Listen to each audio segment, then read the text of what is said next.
கர்த்தருடைய நாமத்துக்கு ஸ்தோத்திரம் உண்டாவதாக. எத்தனை பேர் மரணத்தை காணாமல் இன்னும் உயிரோடு இருக்கிறாங்க பல வருஷம் என்று தெரியாது.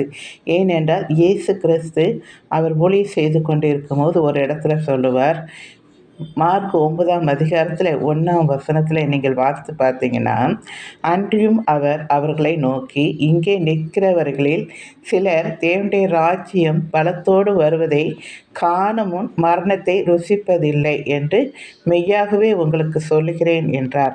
அதாவது மரணத்தை காண்பதில்லை என்று அங்கே இருக்கிற சிலர் என்று சொல்லுகிறார். அதாவது அவர் மத்தியில் இருக்கிற சிலரை பார்த்து சொல்லுகிறார்.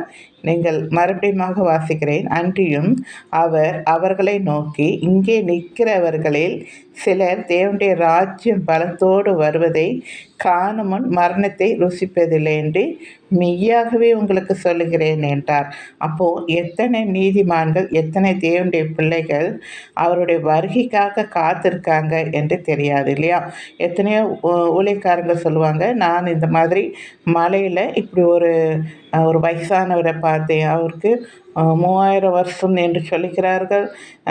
400 ஆண்டுகள் என்று சொல்லுகிறார்கள் என்று ஒவ்வொரு வருஷத்தையும் பார்க்கும்போது ரொம்ப பயங்கரமான எத்தனையோ நீண்ட வருஷமாக காணப்படுகிறதை நான் பார்க்கிறேன். நான் சின்ன பிள்ளைகளாக இருக்கும்போது கூட ஒருத்தர் ஊழியக்காரர்கள் எப்படியாக ஒரு மலையில் ஒரு பெரிய முதியோரை பார்த்ததாகவும், அந்த முதியோர் இத்தனை எனக்கு வயசு என்று சொன்னதை நான் கேள்விப்பட்டிருக்கிறேன். அதே போல் எத்தனை இந்த மாதிரி நீதிமான்கள், வயசானவங்க ஆண்டவருடைய வருகைக்காக காத்திருக்காங்க என்று தெரியாது. இது சொல்லணும்னு தோணிச்சு, சொல்லிட்டேன். உங்களுக்கு பிடிச்சிருந்தால் லைக் பண்ணுங்கள், மற்றவங்களுக்கு ஷேர் பண்ணுங்கள். தேங்க்யூ.